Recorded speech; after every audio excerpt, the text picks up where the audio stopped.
The way Mark and I met could have been ripped straight from a rom-com, a chance encounter at a mutual friend's barbecue, complete with spilled drinks and awkward apologies. He was charming, with a quick wit that had me laughing despite myself. Before I knew it, we were inseparable, our love story unfolding with an ease that felt like destiny. Our wedding was a dream, a simple yet heartfelt ceremony surrounded by those we loved. Mark, with his career and finance on the rise, was the picture of success, and his insistence on a prenuptial agreement was just another part of our planning, a practical step, he said, given our differing financial situations. I didn't mind, my love for him wasn't measured in dollars and cents. Carol, Mark's mother, was a tougher nut to crack. She looked at me like I was an unwelcome guest, her coldness stark against the warmth Mark and I shared. But love has a way of making you overlook the small stuff, and I was too happy to let her disapproval dampen my spirits. Even when we faced the heartbreaking news of Mark's infertility, my love didn't falter. If anything, it deepened.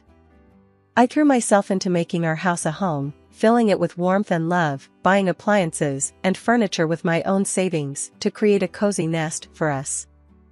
But as the years passed, the warmth between us cooled, replaced by a chill I couldn't shake. Mark's demands grew, his once loving requests turning into cold commands. "Make sure breakfast is on the table before I leave, Jenna," he'd say, his voice void of the affection that used to lace his every word. And dinner? It had to be fresh, no matter how late I worked, as if my job at the Department of Health and Human Services was just a hobby compared to his high-flying career. I'd wake before dawn, bleary-eyed but determined to cook his breakfast. Then, after a long day's work, I'd rush home, racing against the clock to whip up a gourmet meal that might bring back the husband I once knew. But it was never enough. He took my efforts for granted, never once uttering a thank you, only reminding me that I should be grateful for the roof over my head, his roof. Our conversations, once filled with laughter and shared dreams, now were battlegrounds, his words cutting deeper each time. "This is my house, Jenna. Don't forget that," he'd snap, whenever I dared to suggest anything might be amiss. Each day, as I moved through our home, touching the pieces of our life I'd built with love and care, a thought began to take root in my mind. What if I were alone? The idea, once unthinkable, now felt like a bomb. My love for Mark had been replaced by a weary resignation, worn down by his indifference and coldness. One evening, as I sat at the kitchen table, staring at the empty chair across from me, the realization hit me hard. I no longer recognized the man I had married, nor did I see the woman I had become in his reflection. The love that had once been my guiding light had faded, leaving behind a longing for peace, for a life where my efforts were seen, my presence valued. As I turned off the lights and headed to bed, the silence of the house a stark reminder of the distance between us, I couldn't help but wonder, would I be better off alone? The thought was a whisper in the dark, a question I wasn't quite ready to answer. But with each passing day, the whisper grew louder, a call to find myself again, to reclaim the life and love I deserved. Lately, it's like I'm living with a stranger, not the man I married. Mark's been on my case for everything, the house not being spotless, the dinners being too repetitive. It's like nothing I do is ever enough. I've been finding solace in solo trips to the mall, picking out new furniture and gadgets for our home, trying to fill the void with material things. But even that joy is fleeting when I come home to his coldness. It hit me hard when I realized Mark hadn't put a single penny into our joint account for months. All the expenses, the mortgage, utilities, groceries, have been coming out of my paycheck. So, one evening, I decided it was time to confront him. I waited until he was settled in his armchair, flipping through the channels, and I brought it up, trying to keep my voice steady. "Mark, we need to talk about the finances. You haven't contributed to the joint account in months." "I've been covering everything," I said, hoping for some understanding, maybe even an apology. He barely glanced at me, his eyes still on the TV. "And? It's my house. You're just living in it. Why should I pay for your keep?" He shot back, his words sharp as knives.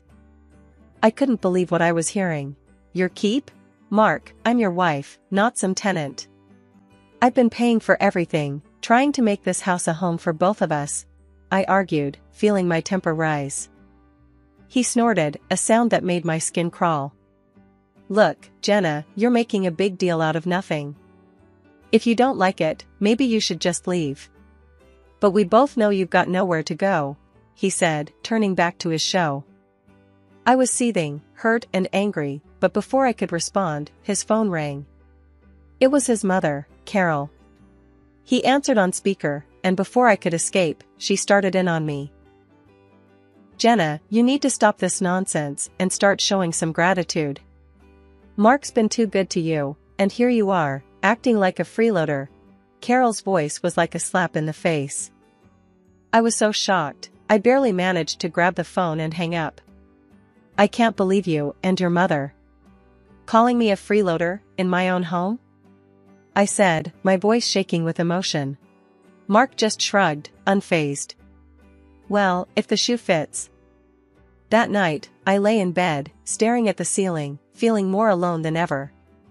The thought of divorce crept into my mind again, more persistent this time. But where would I go? I had no apartment, no real savings of my own. I felt trapped in a life that no longer felt like mine, married to a man who saw me as nothing more than a burden. The next morning, I woke up to an empty bed and a heavy heart. As I made my way through the silent house, every room echoed with the remnants of last night's fight. I knew something had to change, but the fear of the unknown, of starting over from scratch, was paralyzing. Sitting at the kitchen table, sipping my coffee alone, I realized I had to make a decision. Do I stay in this loveless marriage, playing the role of the grateful freeloader, or do I take a leap into the unknown, hoping to land on my feet? The answer wasn't clear, but one thing was, I couldn't go on like this. The breaking point had been reached, and it was time to choose my path. That day at work was a marathon, one meeting after another, no end in sight.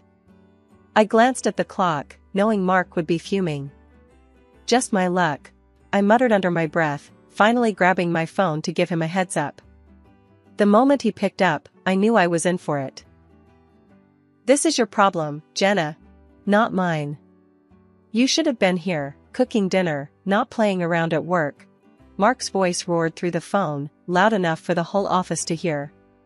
My cheeks burned as I quickly ended the call, avoiding the curious glances from my colleagues. By the time I got home, it was late, way past our usual dinner time. The house was dark, silent, but the moment I stepped in, Mark was on me like a thunderstorm. Where have you been? A good wife would have had dinner waiting. What are you even good for? His words were like daggers, each one slicing through the last bit of patience I had. I was tired, emotionally drained. Mark, I had to work. You know how important this project is. I tried to explain, but it was like talking to a wall. A bad wife and a terrible hostess. That's what you are. He continued, his voice reaching a pitch I'd never heard before. You know what? I've had enough. Pack your things and get out of my house. I stood there, shocked, as he shoved the divorce papers in my hands. You'll be homeless without me, he said with a cruel laugh. Something inside me snapped. All the years of bending backward for him, trying to be the perfect wife, vanished. Living in a shelter would be better than enduring one more day with you. I shot back, my voice steadier than I felt. Without another word, I signed the papers, my hand not shaking even a bit. I packed my things into a suitcase, the weight of my decision settling in. As I looked around the house, our house, it no longer felt like home. It was just a building, filled with broken promises and shattered dreams. I booked a room at a nearby hotel, a temporary refuge from the storm. Lying in the unfamiliar bed, I realized this was the first night in years I didn't have to worry about what Mark wanted for dinner or if the house was clean to his standards. It was just me, and strangely, it felt like a weight had been lifted. The decision to leave was hard, maybe the hardest I'd ever made. But as I drifted off to sleep, a part of me felt excited for what the future might hold. For the first time in a long time, I was in charge of my own destiny, no longer tied to someone who saw me as less than. Tomorrow, I would start anew, and whatever challenges lay ahead, I was ready to face them head-on. After the whirlwind of leaving Mark and finding myself in a hotel room, the reality of my situation began to sink in. It wasn't long before I got a call that would have once sent me spiraling. It was Carol, Mark's mom, her voice dripping with something like glee. "Jenna, dear," she practically sang into the phone. "I just heard the wonderful news. My boy has finally come to his senses and divorced you. I'm popping champagne tonight. It's a celebration, dear. He made a huge mistake marrying you, and now it's corrected." Her words, meant to wound, barely scratched the surface. I was past caring what Carol thought. "Time will tell, Carol. Time will tell," I replied calmly, a sense of detachment washing over me. I hung up, a small smile playing on my lips. For the first time in years, her barbs couldn't touch me. A week of navigating through my new reality had passed when I decided to open up to my boss about everything. The burden of pretending everything was fine was too heavy to bear alone. I expected sympathy, maybe some understanding, but what I got was a lifeline. "Jenna, I'm so sorry you're going through this, but there might be something that can help," she said, her tone shifting from comfort to businesslike. "There's a municipal housing program designed for situations like yours. It offers affordable housing solutions to those in need. I think you should apply. I'll help you." Her offer was a beacon of hope in the overwhelming darkness I'd been navigating. With her guidance, I applied for the program, and to my surprise, I was accepted. The relief was immediate. It was like I could finally breathe again. Now, I'm renting a small apartment, modest, but mine. It's quiet, peaceful, a stark contrast to the life I left behind. There's no need to tiptoe around in the mornings, no ungrateful husband to cook for or clean up after. It's just me, and it feels liberating. Sitting in my new living room, surrounded by boxes yet to be unpacked, I couldn't help but reflect on the journey that led me here. It's been tough, filled with moments of doubt and fear, but also moments of unexpected kindness and newfound strength. For the first time in a long time, I'm excited about the future. I've got a blank canvas in front of me, and I'm ready to start painting a new life, one where my happiness doesn't depend on anyone else. It's a new beginning, and I'm here for it, ready to see where this next chapter takes me. It had been a quiet few months since I started over, finding peace in the simple routines of my new life. Then, one afternoon, as I was enjoying a rare moment of calm, my phone erupted into a cacophony of rings. The screen flashed a name I hadn't seen in ages, Carol, my ex-mother-in-law. My heart sank. "Why now?"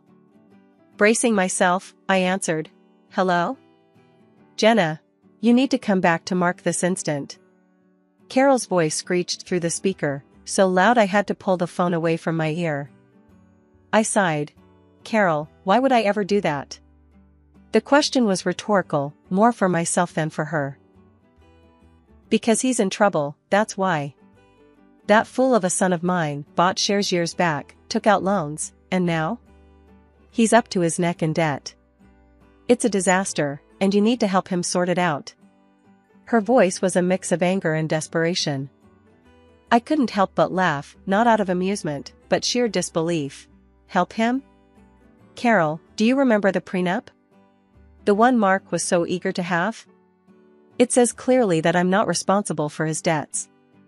And let's not forget, we're divorced. His financial mess isn't my problem." There was a sharp intake of breath on the other end. "Ungrateful girl. After everything we've done for you, you're just going to abandon him?" Her tone was accusatory, as if I had committed a grave sin. "Everything you've done? Carol, let's be clear. The only thing you and Mark ever did was make my life miserable. And as for abandoning him, remember, he kicked me out. He made it clear I was no longer welcome in his life or his house," I retorted, my patience wearing thin. "You'll regret this, Jenna. You think you're better off without him, but you're making a huge mistake," she spat out, her voice venomous. I took a deep breath, finding a calm I didn't know I had. "Carol, I've spent too much of my life living in regret and fear because of you and Mark. I'm done. Mark's debts are his own doing. It's time he learns to deal with his own mess. I'm moving on with my life. Goodbye, Carol. With that, I ended the call, a sense of finality washing over me. I had expected to feel shaken, upset, maybe even guilty. But all I felt was relief. Standing up to Carol, making it clear that I was no longer part of their twisted family drama, felt like shedding a weight I'd been carrying for too long. Sitting back down, I let out a long breath I hadn't realized I'd been holding. The conversation with Carol, as unpleasant as it was, served as a stark reminder of how far I'd come. I had fought hard for my independence, my peace, and no amount of guilt-tripping could drag me back into that chaos. For the first time in what felt like forever, I felt truly free. Free from the expectations, the criticisms, the endless cycle of trying to please people who would never see my worth. I had found my strength, my voice, and I wasn't going to let anyone take that away from me again. As I looked around my small apartment, a sense of pride filled me. This was my space, my sanctuary, and my new beginning. I had survived the storm and come out stronger on the other side. And no call, no matter how unexpected or unwelcome, could change that. The next morning, I woke up with a resolve as clear as day. It was time to reclaim what was mine. I rummaged through my files until I found the receipts for all the items I had poured my money into over the years. The sleek dishwasher that made Mark's life easier, the washing machine we picked out together, though, let's be honest, I paid for, and the high-end coffee machine that became the centerpiece of many of his mornings. It wasn't just about the money, it was about the principle, about not letting my contributions be erased and taken for granted any longer. With a moving truck booked and a couple of strong helpers at my side, I went back to the house that was no longer a home. The door opened to an eerie silence, a stark contrast to the chaos of emotion swirling inside me. As the workers started loading up the truck, I couldn't help but feel a mix of satisfaction and sadness. Each piece of furniture, each appliance, had a story, a memory attached to it.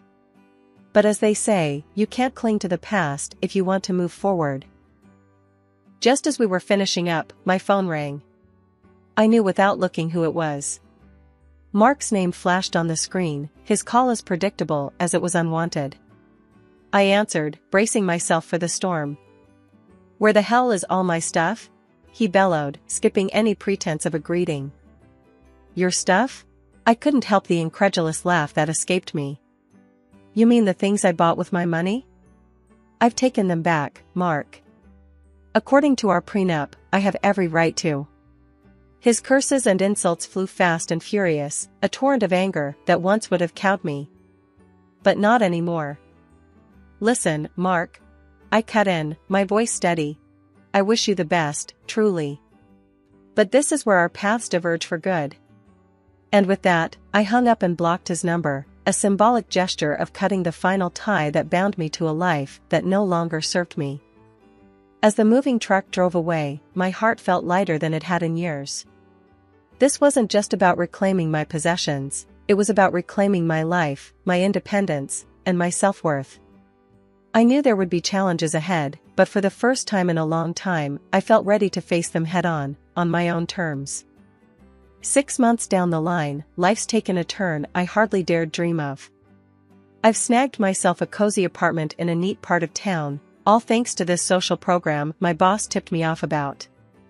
The deal was sweet, a manageable down payment with tiny payments stretching out over the years. For the first time, I'm not just scraping by, I've got a bit of wiggle room in my budget, enough to spoil myself without worrying about anyone else's needs or wants. The day I got the keys to my place, I remember stepping through the door, the sense of ownership washing over me. It was a blank canvas, and for the first time in forever, I could paint my life exactly how I wanted. No compromises, no sacrifices, just me. I treated myself to some paints and canvases, a nod to the girl I used to be, the one who found joy in splashing watercolors around, lost in the flow of her own creativity. I even painted a self-portrait, something I'd never have dared do before. Staring at my work, I saw a woman who'd weathered storms and come out stronger, a woman who didn't need anyone else to define her worth. It was like I was seeing myself clearly for the first time, beautiful, self-sufficient, and yeah, a bit selfish, but in the best possible way. And then there's Max, my little bundle of joy, a scrappy little dog with eyes too big for his face and a heart just as oversized. Adopting him felt like the final piece of my new life clicking into place. We'd become a team, exploring the neighborhood, making the apartment our home. One evening, as Max and I were curled up on the couch, my phone buzzed. It was a text from a friend I hadn't seen since the divorce storm hit. "Heard you're doing well. Coffee sometime?" I smiled, typing out a reply. "Yeah, life's good. Coffee sounds great. My place, actually. I've got some art to show off. Look at you, all artsy and independent. Can't wait to see it. And meet Max, of course," came the reply. Laughing, I set the phone down, looking around my little apartment, my sanctuary. It's funny how life works out. Once, I thought I needed a husband, a big house, and a certain lifestyle to be happy. Now, I've got a small apartment, a dog, and my art, and I've never felt more fulfilled. "Max, buddy," I said, scratching behind his ears. "We're doing just fine on our own, aren't we?" He barked in agreement, and I laughed, feeling a surge of gratitude for my independence, for the struggles that brought me here, and for the simple joys that filled my days now. This was happiness, unfiltered and undiluted, and it was all mine. Life's taken a turn I could have never predicted a year ago. Just the other day, while having my morning coffee and scrolling through the news on my phone, I stumbled upon a headline that stopped me cold. My ex, Mark, had been declared bankrupt. His house, the one he was so proud of, the one he kicked me out of, had been sold off to cover his debts. Now, he's back living with his mom, Carol. I couldn't help the small, satisfied smile that crept up on my face. Breaking free from him was the best decision I ever made. These days, my mornings are spent wandering the park with Max, my loyal little sidekick.